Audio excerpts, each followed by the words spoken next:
Shalom, selamat pagi anak-anak. Bagaimana kabarnya hari ini? Saya berharap kalian semua dalam keadaan sehat walafiat, tetap bersyukur, tetap memuji Tuhan, dan tetap selalu berharap kepada Tuhan dalam segala keadaan apapun juga. Baik, pagi hari ini kita akan belajar tentang memilih untuk bersyukur. Sebelum kita belajar, ada baiknya mari kita berdoa terlebih dahulu. Bapa kami, di dalam nama Tuhan Yesus Kristus, kami mengucapkan syukur dan terima kasih Tuhan atas segala kebaikan-Mu, atas segala kemurahan-Mu di dalam setiap kehidupan kami. Pagi hari ini Tuhan, kami akan belajar tentang memilih untuk bersyukur. Berikan kami hikmat supaya kami dapat memahami kebenaran firman Tuhan, pelajaran agama Kristen pagi hari ini Tuhan, dengan baik, dengan jelas dan terang Tuhan, untuk kehidupan kami, sehingga dalam keadaan apapun juga Tuhan, kami tetap memilih untuk bersyukur. Terima kasih Tuhan, dalam nama Tuhan Yesus kami sudah berdoa dan mengucapkan syukur. Haleluya, amin. Dasar firman Tuhan pada materi pagi hari ini adalah di dalam Ratapan 3 ayat 17 sampai 26. Saya hanya ambil sebagian, yaitu di sini katakan, Engkau menceraikan nyawaku dari kesejahteraan. Aku lupa akan kebahagiaan. Sangkaku hilang lenyaplah kemasyuranku dan harapanku kepada Tuhan. Ingatlah akan sengsaraku dan pengembaraanku, akan ipuh dan racun itu. Jiwaku selalu teringat akan hal itu dan tertekan dalam diriku. Tetapi hal inilah yang kuperhatikan. Oleh sebab itu, aku akan berharap. Tak berkesudahan kasih setia Tuhan, tak habis-habisnya rahmat-Nya, selalu baru tiap pagi, besar kesetiaan-Mu, Tuhan adalah bagianku. Kata jiwaku, oleh sebab itu aku berharap kepada-Nya.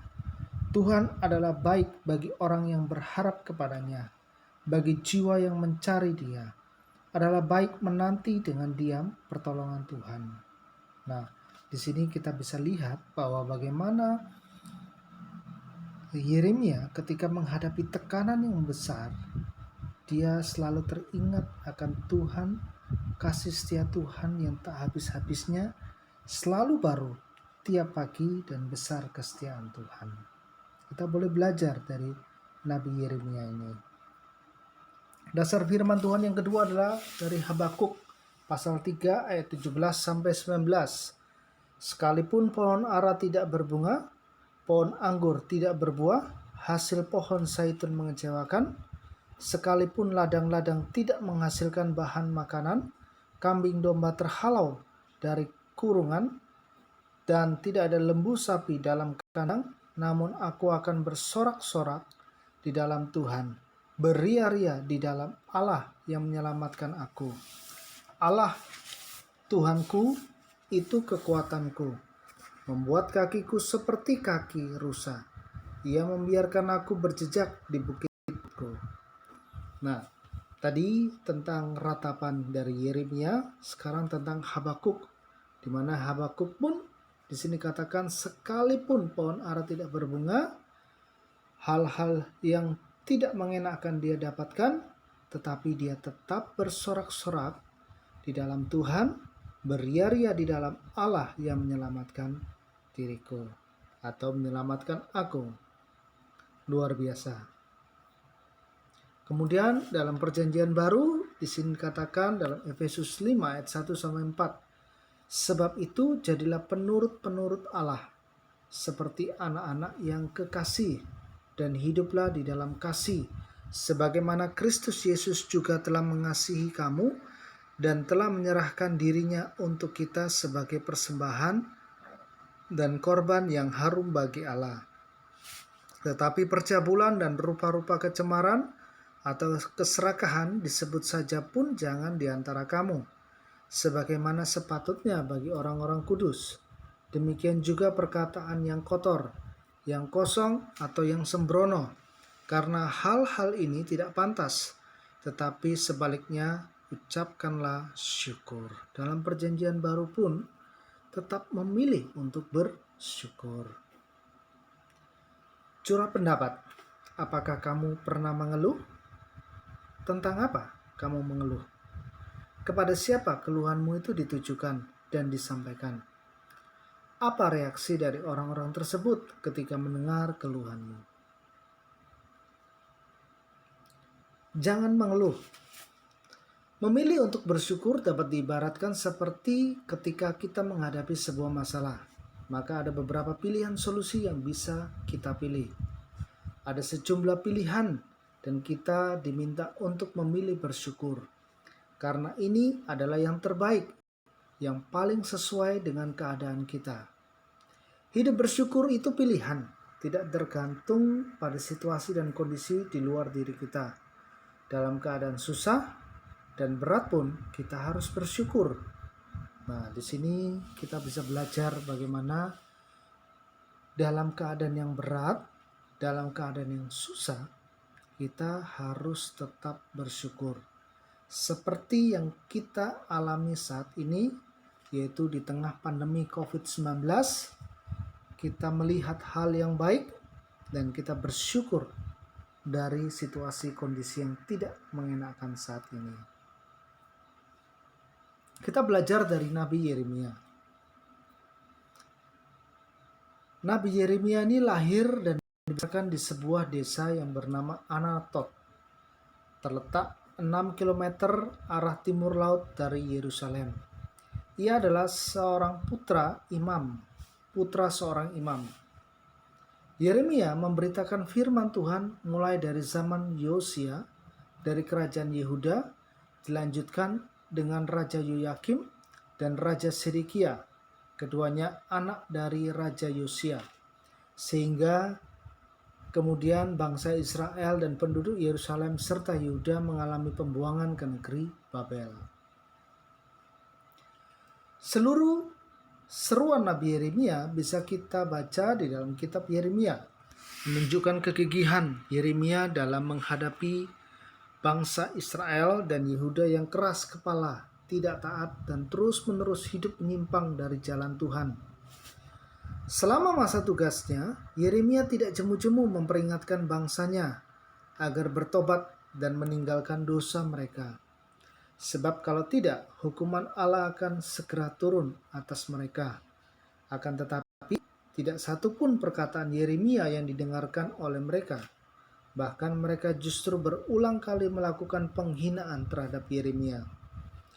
Hal yang lebih menyakitkan hati adalah bahwa imam yang bekerja di rumah Tuhan justru menganiaya Yeremia karena perkataannya yang mengajak bangsa Yehuda bertobat. Bisa kita baca di dalam Yeremia pasal 20. Begitulah yang dialami oleh Yeremia dari bangsanya. Bahkan begitu beratnya penderitaan Yeremia sampai ia pun berkata demikian, "Sangkaku hilang lenyaplah kemasyuranku dan harapanku kepada Tuhan." Akan tetapi, apakah kemudian Yeremia terus meratapi hidupnya dan menyesali dirinya? Tidak, ia mengalihkan perhatiannya dari kesusahan dan derita yang dialaminya kepada kasih dan karunia Allah.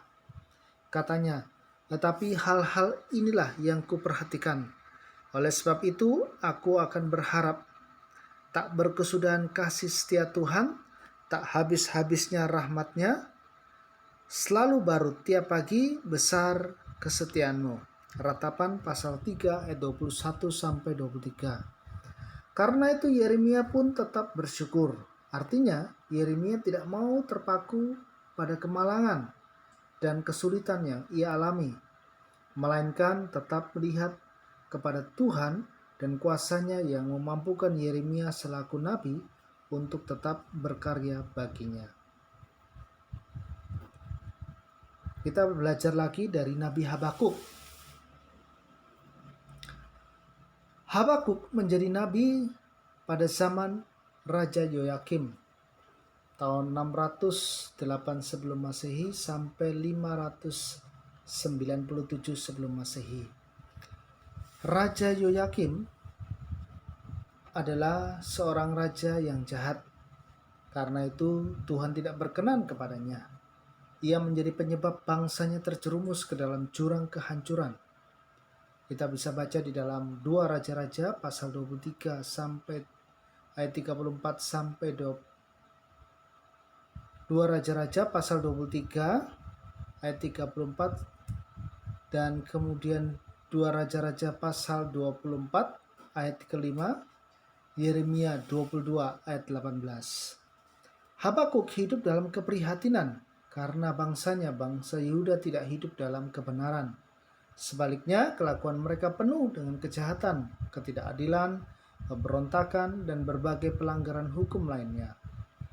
Telah berulang kali mereka diminta untuk bertobat dan meninggalkan dosa-dosa mereka, tetapi mereka tidak menghiraukannya. Akan tetapi, Habakuk tidak lantas menjadi putus asa atau kehilangan sukacita. Imannya kepada Tuhan tidak goyah, dan ia juga tetap menyatakan rasa syukurnya. Katanya, sekalipun pohon ara tidak berbunga, pohon anggur tidak berbuah, hasil pohon zaitun mengecewakan, sekalipun ladang-ladang tidak menghasilkan bahan makanan, kambing domba terhalau dari kurungan, dan tidak ada lembu sapi dalam kandang, namun aku akan bersorak-sorak di dalam Tuhan, beria-ria di dalam Allah yang menyelamatkan aku. Allah Tuhanku itu kekuatanku. Ia membuat kakiku seperti kaki rusa. Ia membiarkan aku berjejak di bukit-bukitku. Bagaimana bisa bersorak-sorak bila kita hanya memikirkan begitu banyak kesulitan yang kita alami? Perhatikan bahwa yang dilakukan oleh Nabi Habakuk adalah bersorak-sorak di dalam Tuhan, karena Tuhan adalah sumber kekuatan Habakuk dan juga sumber kekuatan kita semua. Pertama, dari pelajaran Nabi Yeremia dan Nabi Habakuk ini, kita bisa mengambil penerapan yang bisa kita lakukan di dalam kehidupan kita. Yang pertama, fokuskan pikiran kita kepada kasih karunia Tuhan. Seberat apapun hidup kita, akan selalu ada hal-hal yang patut kita syukuri.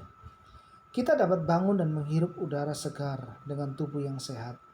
Kita masih dapat bersekolah dan menikmati berbagai fasilitas pendidikan. Kita masih dapat menikmati makanan dan minuman bersama keluarga. Bandingkan dengan mereka yang sama sekali tidak bisa menikmati apa yang bisa kita nikmati. Seperti yang dikatakan seorang anak dari hamba Tuhan, aku mengeluh karena sepatuku hanya satu, sampai aku bertemu dengan orang yang tidak mempunyai kaki. Cobalah hitung hal-hal baik dalam hidup kita. Pasti kita tidak terhitung banyaknya. Karena itu, seperti Nabi Yeremia, kita bisa nyatakan tak habis-habisnya rahmat Tuhan selalu baru tiap pagi. Kedua, jangan mengeluh. Jangan memilih untuk bertambah susah karena memikirkan kepahitan, kesedihan, dan kedukaan. Sebaliknya, buanglah kata-kata negatif yang tidak membangun dan hanya melemahkan dari mulut kita. Kata-kata yang kita ucapkan dapat sangat kuat pengaruhnya terhadap diri kita. Kata-kata positif akan membuat hati kita terang dan senang, sedangkan kata-kata negatif akan membuat hati kita muram dan sendu. Suasana hati yang terang atau hati yang suram akan berdampak dalam perilaku dan reaksi-reaksi kita. Habakuk dan Yeremia di tengah segala kesusahan dan penderitaannya pun tetap memuji Tuhan.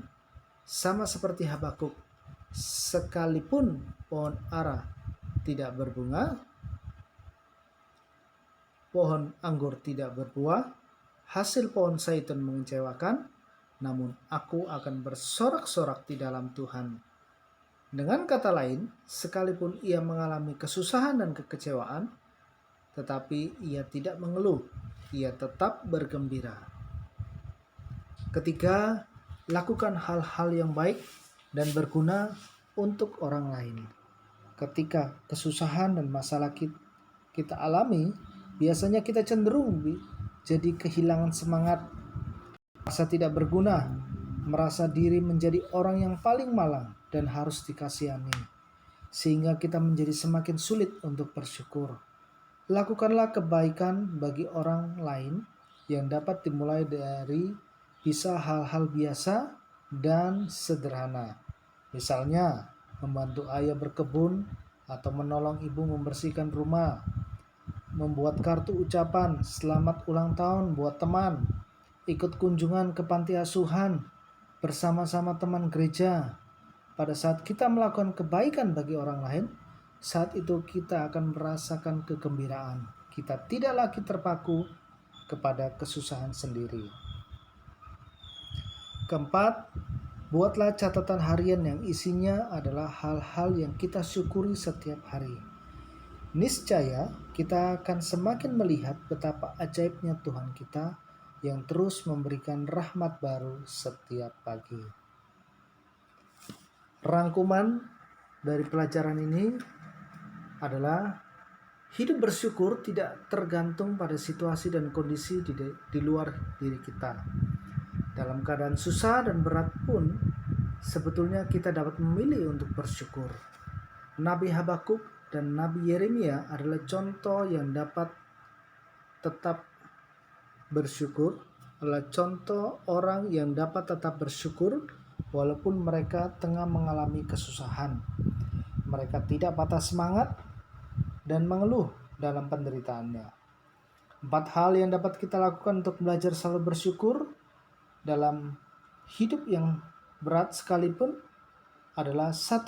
Fokuskan pikiran pada kasih dan karunia Tuhan. Lihat sekeliling kita, selalu ada hal yang bisa kita syukuri. 2. Jangan mengeluh, buanglah kata-kata negatif dari mulutmu. Sebaliknya, selalu ucapkan kata-kata positif dan membangun semangat. Kata-kata yang kita ucapkan besar sekali pengaruhnya pada hati kita. 3. Lakukanlah hal-hal yang baik dan berguna bagi orang lain. Ketika masalah dan kesusahan datang, jangan pasif.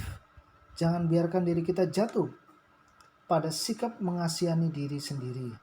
Ketika kita berbuat kebaikan pada orang lain, kita bisa merasakan kegembiraan. Yang keempat, membuat catatan harian tentang hal-hal yang kita syukuri dari hari ke hari.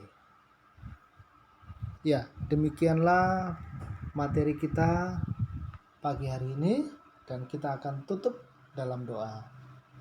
Bapa, kami bersyukur akan materi pagi hari ini yang begitu luar biasa, mengajarkan kami untuk tetap memilih bersyukur dalam keadaan yang berat sekalipun, dalam keadaan yang susah sekalipun Tuhan. Dengan kita bersyukur, maka kita melihat hal-hal yang baik yang Tuhan berikan di dalam kehidupan kita. Terima kasih Tuhan, berkati kami anak-anak-Mu yang sudah mendengarkan materi pagi hari ini.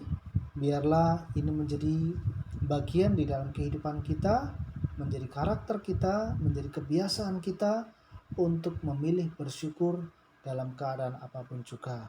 Terima kasih Tuhan. Dalam nama Tuhan Yesus kami sudah berdoa dan mengucap syukur. Haleluya. Amin.